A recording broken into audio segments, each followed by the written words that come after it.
નમસ્કાર વિદ્યાર્થી મિત્રો, વર્લ્ડ ઇનબોક્સ એકેડેમી અમદાવાદ શાખા તરફથી હું મિતેશ એમ સોલંકી આપનું હાર્દિક સ્વાગત કરું છું. મિત્રો, જેમ મેં અગાઉના લેક્ચરમાં આપને કહેલું કે મે મહિનાથી હું દર અઠવાડિયે આપને કરંટ અફેર્સ જે છે તે પૂરું પાડીશ. આજે મે મહિનાની 8મી તારીખ છે અને આજના લેક્ચરમાં આપણે 1 મે થી 7 મેની વચ્ચે બનેલી અગત્યની કેટલીક પરીક્ષાલક્ષી બાબતોનો અભ્યાસ કરીશું. તો શરૂ કરીએ આપણે આજનું લેક્ચર મે 2020 કરંટ અફેર્સ. પહેલો મુદ્દો છે અંદાજપત્રની પારદર્શિતા અને જવાબદારીનું સૂચકાંક જાહેર કરવામાં આવ્યો. તો સૌથી પહેલો પ્રશ્ન તો એ થાય કે આ સૂચકાંક કોણે જાહેર કર્યો અથવા કોના દ્વારા જાહેર કરવામાં આવે છે. તો આપ એ સંસ્થાનું નામ નોંધી લેશો, ઇન્ટરનેશનલ બજેટ પાર્ટનરશિપ. આ જે સૂચકાંક જાહેર કરવામાં આવ્યો તેમાં ભારતનો ક્રમ કેટલામાં રહ્યો? તો તે ક્રમાંક છે 53. મતલબ કે આપણે 53મા ક્રમ પર સ્થાન જાળવી રાખ્યું છે. પરંતુ 53મો ક્રમ મેળવવા માટે ભારતે કેટલા ગુણ મેળવ્યા? તો તેનો જવાબ છે 100 માંથી 49 ગુણ મેળવ્યા છે. હવે 100 માંથી 49 ગુણ એ પ્રમાણમાં નબળા ગુણ કહેવાય, કારણ કે વૈશ્વિક સ્તરે જ્યારે તમે અંદાજપત્રની પારદર્શિતા અને જવાબદારીના સૂચકાંકનું સરેરાશ જો ગુણ જોશો તો તે ગુણ છે માત્ર 45. તેનો અર્થ એવો થયો કે ભારત વૈશ્વિક સરેરાશ કરતાં માત્ર 4 ગુણ જ વધારે મેળવી શક્યું છે. હવે આ સૂચકાંકમાં સૌપ્રથમ ક્રમે કયો દેશ આવેલો છે? તો સૌપ્રથમ ક્રમે આવેલો છે ન્યુઝીલેન્ડ દેશ. બીજા સારા પ્રદર્શન કરતા દેશોના નામ પણ નોંધી લેજો મિત્રો. દક્ષિણ આફ્રિકા, મેક્સિકો અને બ્રાઝિલ, આ 3 દેશોએ પણ ખૂબ સારું પ્રદર્શન કર્યું છે. હવે ભારતનું આ જે નબળું પ્રદર્શન છે તેની પાછળનું મુખ્ય કારણ કયું છે? તો તેની પાછળનું મુખ્ય કારણ છે અર્ધવાર્ષિક મૂલ્યાંકનનો અભાવ. મતલબ કે આમાં બે બાબતો સંકળાયેલી છે. અંદાજપત્ર બનાવવામાં લોક ભાગીદારી કેટલી છે અને પારદર્શિતા કેટલી છે તે તો જોવામાં આવે જ છે, પણ સાથે સાથે જ્યારે બજેટ અથવા તો અંદાજપત્ર જાહેર થઈ જાય ત્યાર પછી 6 મહિનાના અંતે તેનું એક મૂલ્યાંકન પણ થવું જોઈએ કે ખરેખર આપણે આપણા નક્કી કરેલા બજેટ પ્રમાણે ચાલી રહ્યા છે કે નથી ચાલી રહ્યા, અથવા તો આપણે આપણા નક્કી કરેલા ધ્યેયથી કેટલા દૂર જઈ રહ્યા છીએ તેના આધારે આપણે ભવિષ્યની રણનીતિઓ નક્કી કરી શકતા હોઈએ છીએ. પરંતુ ભારતમાં આવી કોઈ વ્યવસ્થા જોવા મળતી નથી. તેના કારણે આપણા જે ગુણ છે તે 49 જેટલા નીચે જતા રહેલા છે. તો આ સમજવાની બાબત હતી અને આપને ઉપયોગી નીવડશે. જીઆઈ ટેગ તાજેતરમાં કેટલીક બાબતોને આપવામાં આવ્યા છે. તો કોને કોને નવા જીઆઈ ટેગ મળ્યા છે તે આપણે જોઈ લઈએ. એક છે મણિપુરના કાળા ચોખા, બીજું છે ગોરખપુરના માટીના વાસણ અને ત્રીજું છે તમિલનાડુની કોવિલપટ્ટી કદલાઈ નામની એક મીઠાઈ. આ 3 બાબતોને તાજેતરમાં જીઆઈ ટેગ આપવામાં આવ્યા. તમને ખ્યાલ છે જીઆઈ ટેગ શું છે? એ પ્રાદેશિક ઓળખ છે, જીઓગ્રાફિકલ ઇન્ડિકેશન આપણે જેને કહીએ છીએ. તો મણિપુરના કાળા ચોખાને શા માટે જીઆઈ ટેગ આપવામાં આવ્યું? તો કે અન્ય જે રંગીન ચોખા છે, ચોખાઓમાં પણ ઘણા રંગીન જાતિઓ જોવા મળે છે, તેમાં કાળા રંગના ચોખા જે છે તેનું દાણ સૌથી વધારે વજનદાર હોય છે અને સૌથી વધારે પોષણયુક્ત હોય છે. માટે મણિપુરના કાળા ચોખાને આપણે જીઆઈ ટેગ આપ્યું છે. ત્યારબાદ કદલાઈ મીઠાઈ. હવે કદલાઈ મીઠાઈ જે છે એ આમ આપણી ભાષામાં, ગુજરાતી ભાષામાં ચીકી છે, પણ તમિલનાડુમાં આ બનાવવામાં આવતી ચીકી છે જેમાં આપણી જેમ શેંગદાણા અને ગોળનો ઉપયોગ કરવામાં આવે છે. તમને એમ થશે કે ચીકી જેવી વસ્તુને શા માટે જીઆઈ ટેગ આપવામાં આવી? પરંતુ તેને જીઆઈ ટેગ આપવા પાછળનું મુખ્ય કારણ છે તેની વિશેષતા. અને આ વિશેષતા કઈ છે? તો કે એને બનાવવામાં થામીરબારની એક નદી છે, થામીરબા નામની નદી છે, તેને પાણીનો જ ઉપયોગ કરવામાં આવે છે અને તેના કારણે જીઆઈ ટેગ આપવામાં આવી છે. ત્રીજી બાબત છે ગોરખપુરના માટીના વાસણ. આમ તો માટીના વાસણ બનાવવા એ સદીઓ જૂની આપણી પદ્ધતિઓ રહી ચૂકી છે અને ગોરખપુર માટે પણ કોઈ નવાઈની બાબત નથી.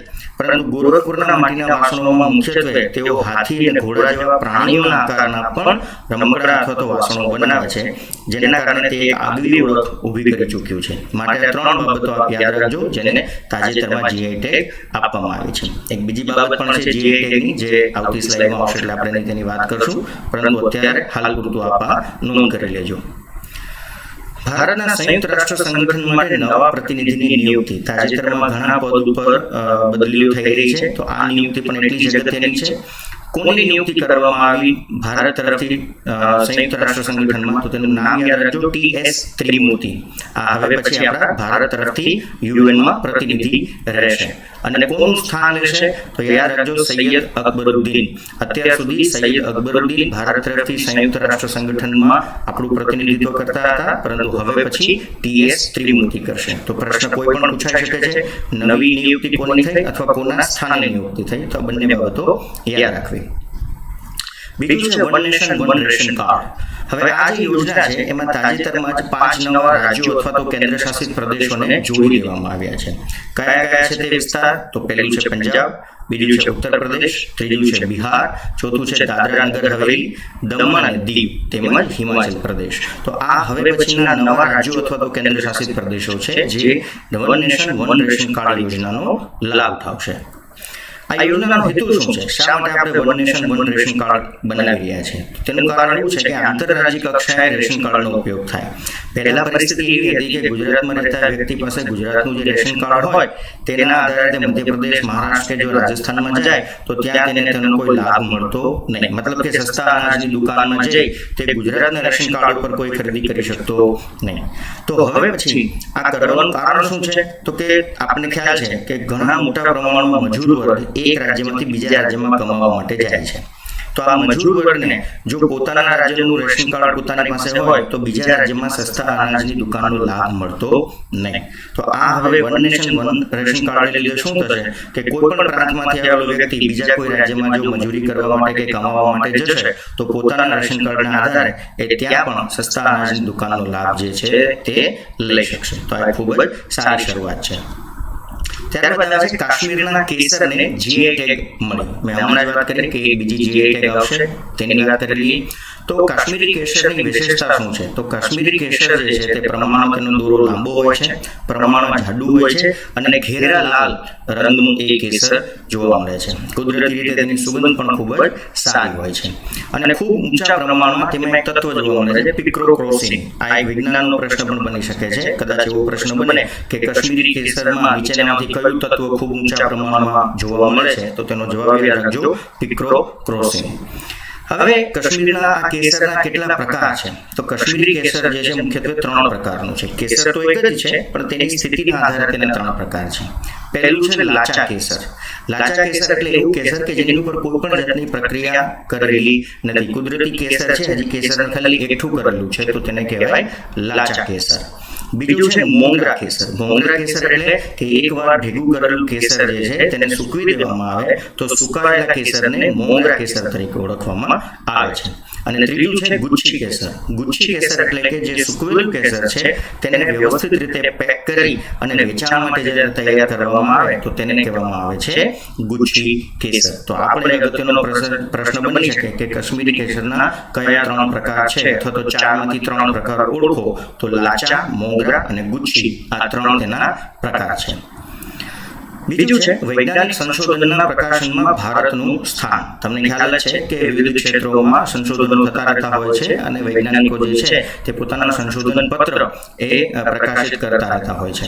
તો આ જે અહેવાલ છે તે તાજેતરમાં જાહેર થયો. તો આ અહેવાલ કોના દ્વારા જાહેર કરવામાં આવ્યો? તો તેનું નામ યાદ રાખજો, NSTMIS. તો અહીં એક ફૂલ ફોર્મ બની શકે છે કે NSTMIS નું સંપૂર્ણ નામ એટલે શું? તો national science and technology management information. આ ફૂલ ફોર્મ કદાચ પરીક્ષામાં પૂછી શકે છે. હવે આ જે સૂચકાંક જાહેર થયો તેમાં ભારત પ્રથમ ક્રમે નથી. તો પ્રથમ ક્રમે કયો દેશ છે? તો કે અમેરિકા એક એવો દેશ છે જ્યાંથી સૌથી વધારે પ્રમાણમાં સંશોધન પત્રો જે છે તે પ્રકાશિત થાય છે. અને સૂચકાંકમાં દ્વિતીય ક્રમે છે ચીન, એટલે કે અમેરિકા પછીનો ક્રમ છે ચીનનો અને ત્રીજા ક્રમે છે ભારત. ટૂંકમાં વિશ્વના જેટલા પણ દેશો છે તેમાં સૌથી વધારે સંશોધન પેપર જો કોઈ પ્રકાશિત કરતા હોય તો તેમાં પ્રથમ 3 ક્રમે છે અમેરિકા, ચીન અને ત્યાર પછી છે ભારત. હવે ભારતની અંદર જે સંશોધન થઈ રહ્યું છે તેમાં મહિલાઓનું યોગદાન પણ થોડા સમયમાં ખૂબ વધ્યું છે. તો કેટલું વધી ગયું છે? 13% થી લઈને 24%. આ જીપીએસસી કક્ષાનો પ્રશ્ન બની શકે કે તાજેતરમાં જાહેર થયેલા અહેવાલ અનુસાર ભારતમાં મહિલાઓનું યોગદાન સંશોધન ક્ષેત્રે કેટલું હતું અથવા કેટલું છે? કેટલું હતું પૂછે તો 13% અને કેટલું છે એવું પૂછે તો 24% તેનો જવાબ થાય. હવે સંશોધન પત્રો જે જાહેર કરે છે તે તમને ખ્યાલ છે કે પેટન્ટ ઓફિસ દ્વારા નિયંત્રિત કરવામાં આવે છે. તો ભારતની જે પેટન્ટ ઓફિસ છે તેનો વિશ્વમાં અસરકારકતાની દ્રષ્ટિએ જો જોઈએ તો ક્રમ છે 7મો. આ પ્રશ્ન એટલો પૂછાય તેવી શક્યતા નથી પરંતુ આપણા ધ્યાનમાં આ એક જવાબ આવી જવો જોઈએ. ત્યારબાદ આજે આપણે ચારે તરફ કોરોનાની વાતો કરીએ છીએ, પરંતુ એક આફ્રિકન સ્વાઇન ફ્લૂ નામનો રોગ પણ હમણાં જ ભારતમાં જોવા મળ્યો, માટે મેં તેને કવર કરી લીધો છે. તો આ આફ્રિકન સ્વાઇન ફ્લૂ ક્યાં જોવા મળ્યો? તો આસામ, આપણું જે ઉત્તર પૂર્વનું રાજ્ય છે આસામ, ત્યાં આ જોવા મળ્યો છે. અને આ માહિતી કોણે જાહેર કરી છે? આ માહિતી આપણને જાણવા મળે છે નિષાદ નામની સંસ્થાથી. આ નિષાદનું ફૂલ ફોર્મ પણ આપ નોટ કરી લેજો, national institute of high security animal disease, એટલે કે પ્રાણીઓમાં થતા જે ઉચ્ચ પ્રકારના રોગ છે એ રોગનું સંશોધન કરતી આ સંસ્થા છે.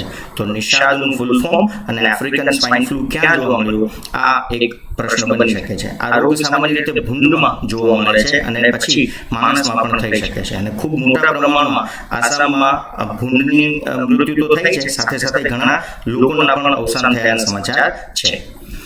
નિષાદ સંસ્થા ક્યાં આવેલી છે એવો પ્રશ્ન કદાચ બની શકે, તો યાદ રાખજો એનું હેડક્વાર્ટર છે ભોપાલ છે. બીજું છે આર્કટિકા એમ નામનો એક ઉપગ્રહ છોડવાની તૈયારી ચાલી રહી છે. તો કોના દ્વારા આ ઉપગ્રહ છોડવામાં આવશે? રશિયા દ્વારા છોડવામાં આવશે. અને યાદ રાખજો આ ભવિષ્યની માહિતી છે, એટલે મેં અત્યારે લઈ લીધી છે. આવનારી કોઈ પણ પરીક્ષામાં આવી શકે છે કે આર્કટિકા એમ નામનો ઉપગ્રહ રશિયા ક્યારે છોડશે? તો ડિસેમ્બર 2020 છોડવાનો એક પ્લાન ચાલી રહ્યું છે. હવે આ ઉપગ્રહ છોડવા માટેનું જે સ્થાન છે, જેમ આપણે શ્રીહરિકોટા છે, તેમ રશિયામાંથી આ કયા સ્થળેથી રોકેટ છોડવામાં આવશે? તો તેનું સ્પેસ સ્ટેશનનું નામ યાદ રાખી લેજો, બાયકોનુર સ્પેસ સ્ટેશન. હવે આ ઉપગ્રહની જવાબદારી શું રહેશે? અવકાશમાં જઈને ઉપગ્રહ શું કામગીરી કરશે? તો તે ધ્રુવ પ્રદેશના વાતાવરણનો અભ્યાસ કરશે. આપ નામ પરથી સમજી શકો છો, આર્કટિકા એટલે કે એ આર્કટિક ઉપર જઈ અને પોતે ફોકસ કરીને ત્યાંના વાતાવરણનો અભ્યાસ કરશે. તો આ નાના એવા પણ અગત્યના સમાચાર છે, કારણ કે ભવિષ્યમાં બનનારી ઘટના છે. બીજું અગત્યનું છે ઓપરેશન સમુદ્ર સેતુ. હવે કોના દ્વારા લોન્ચ કરવામાં આવ્યું? તો યાદ રાખજો, ભારતીય નૌસેના દ્વારા ઓપરેશન સમુદ્ર સેતુ લોન્ચ કરવામાં આવ્યું. શું હેતુ છે આ ઓપરેશનનો? તો કે માલદીવ્સમાં જેટલા પણ ભારતીયો કોરોનાને લીધે ફસાઈ ગયા છે, અત્યારે આપણને ખ્યાલ છે કે ઇન્ટરનેશનલ ફ્લાઇટ બધી બંધ છે, આંતરરાષ્ટ્રીય વાહન વ્યવહાર બધો બંધ છે. તો આપણા ઘણા બધા ભારતીયો જે માલદીવ્સમાં ફસાઈ ગયા છે તેમને પરત લાવવા માટેનું જે ઓપરેશન છે તેનું નામ છે ઓપરેશન સમુદ્ર સેતુ. કયા જહાજ મોકલવામાં આવે છે? આ પ્રશ્ન 100% બને જો અઘરો પ્રશ્ન બનાવવો હોય તો યાદ રાખજો, જલશ્વ અને મગર આ બે જહાજ ભારતે માલદીવ્સ મોકલેલા છે. હવે જે લોકો પણ ભારત પરત આવશે માલદીવથી, એમને ક્વોરન્ટાઇન તો કરવા જ પડે કોરોનાના આ સંકટમાં. તો ક્યાં ક્વોરન્ટાઇન કરવામાં આવશે? એમને 14 દિવસ સુધી કોચીમાં ક્વોરન્ટાઇન કરવામાં આવશે. હવે જલસ્વ છે એ આપણું બનાવેલું જહાજ નથી. જલસ્વ આપણે બેઝિકલી અમેરિકા પાસેથી તૈયાર જહાજ ખરીદેલું છે. તો જલસ્વ જ્યારે એકચ્યુઅલમાં અમેરિકાએ બનાવ્યું ત્યારે તેનું નામ શું હતું? તો યાદ રાખજો, ધ યુએસએસ ટ્રેન્ટોન, તે તેનું સાચું નામ છે. આપણે ખરીદી અને પછી એનું નામ જે છે તે જલસ્વ કરી દીધું. જલસ્વનો અર્થ શું થાય? જલસ્વ બેઝિકલી સંસ્કૃત શબ્દ છે અને જલસ્વનો અર્થ થાય છે હિપ્પોપોટેમસ. હવે બીજો સમાચાર, ગઈકાલે વડાપ્રધાન નરેન્દ્ર મોદી પણ આ બાબતે ટીવી ઉપર સંદેશ આપવા માટે આવેલા હતા. વેસક પૂર્ણિમા અથવા તો બુદ્ધ પૂર્ણિમા. બુદ્ધ પૂર્ણિમા સૌને ખ્યાલ છે, પણ ઘણી વાર વેસક પૂર્ણિમા જો શબ્દ પૂછે તો આપણે ગૂંચવાઈ જઈએ. માટે બુદ્ધ પૂર્ણિમા હોય કે વેસક પૂર્ણિમા હોય, બંને એક જ છે. મહત્વ કોના માટે વધારે હોય છે? બહુ સીધો અને સાદો જવાબ છે કે જે લોકો બૌદ્ધ ધર્મીઓ છે તેમના માટે આ પૂર્ણિમાનું ખૂબ જ મહત્વ છે. મહત્વ શા માટે છે? કારણ કે આ પૂર્ણિમાના દિવસે બુદ્ધ ભગવાનને જ્ઞાનની પ્રાપ્તિ થઈ હતી, માટે તેને આપણે વેસક પૂર્ણિમા અથવા તો બુદ્ધ પૂર્ણિમા કહીએ છીએ. કયા વર્ષથી વેસક પૂર્ણિમા ઉજવવાની શરૂઆત થઈ? તો તે વર્ષ 2000 થી આપણે ઉજવવાની શરૂઆત કરી છે. આંતરરાષ્ટ્રીય વેસક સંગઠન પણ એક છે કે જે આ પૂર્ણિમાની ખૂબ સારી રીતે ઉજવણી કરે છે. તેમણે ઉજવણીની શરૂઆત ક્યારથી કરી? તો 2004 થી કરી છે. બીજી એક રસપ્રદ બાબત તમને જાણીને આનંદ થશે કે ઈરાને 9 ચલણ દાખલ કર્યા છે. આમ તો 2 ચલણ દાખલ કરેલા છે. તો સૌથી પહેલો પ્રશ્ન તો આપણને એ ખબર હોવી જોઈએ કે હાલમાં ઈરાનનું ચલણ શું છે? તો રિયાલ છે. હવે રિયાલના સ્થાને કયું નવું ચલણ દાખલ કરવામાં આવશે? તો તેનું નામ યાદ રાખજો મિત્રો ખાસ, તોમાન. એક તોમાન જો તમારી પાસે હોય તો એ કેટલા રિયાલ બરાબર થાય? તો યાદ રાખજો 10,000 રિયાલ બરાબર એક તોમાન. અને બીજું પણ એક નવું ચલણી નામ અથવા તો કરન્સી દાખલ કરવામાં આવી છે, જેનું નામ છે ગહેરાન. બંને નામ ખૂબ જ સરસ છે, યાદ રહી જાય તેવા છે, તોમાન અને ગહેરાન. જો તમારી પાસે એક તોમાન હોય તો કેટલા ગહેરાન થાય? તો યાદ રાખજો 100 ગહેરાન બરાબર એક તોમાન અને 10,000 રિયાલ બરાબર પણ એક તોમાન. તો આ બે નવા ચલણ હવે ઈરાને દાખલ કરેલા છે. વંદે ભારત અભિયાન ખૂબ જ સરસ અને ખૂબ જ મહત્વનું અભિયાન. આ અભિયાન શું છે તો કે વિશ્વભરમાં આજે ઘણી બધી જગ્યાએ ઘણા બધા દેશોમાં કોરોનાને લીધે ભારતીય લોકો ફસાઈ ગયા છે. બધી ફ્લાઇટ્સ બંધ થઈ ગઈ છે, માટે બધા ભારતીયો અલગ અલગ દેશોમાં ફસાઈ ગયા છે. તો આ બધા ભારતીયોને ભારત પરત લાવવાનું અભિયાન એટલે વંદે ભારત અભિયાન. કેટલા ભારતીયોને અંદાજે ભારત લાવવાનું આ અભિયાન છે તો તમને જાણીને નવાઈ લાગશે. 14,800 લોકોને ભારત પરત લાવવાની વાત ચાલી રહી છે. પણ અહીંયા એક ફરજિયાત શરત છે, એક આવે છે નાની એવી શરતો છે કે જે લોકોને પણ વંદે ભારત અભિયાન અંતર્ગત આવવું પડશે અથવા આવવાનું છે તેમણે દરેકે પોતાના મોબાઈલમાં આરોગ્ય સેતુ એપ્લિકેશન ડાઉનલોડ કરવી પડશે. અને બીજું કે ભારતમાં આવી ગયા પછી તેમણે 14 દિવસ સુધી ક્વોરન્ટાઇનમાં રહેવું પડશે, જેથી કરીને કોરોનાગ્રસ્ત કોઈ વ્યક્તિ હોય તો એકબીજાને ચેપ લગાડે નહીં.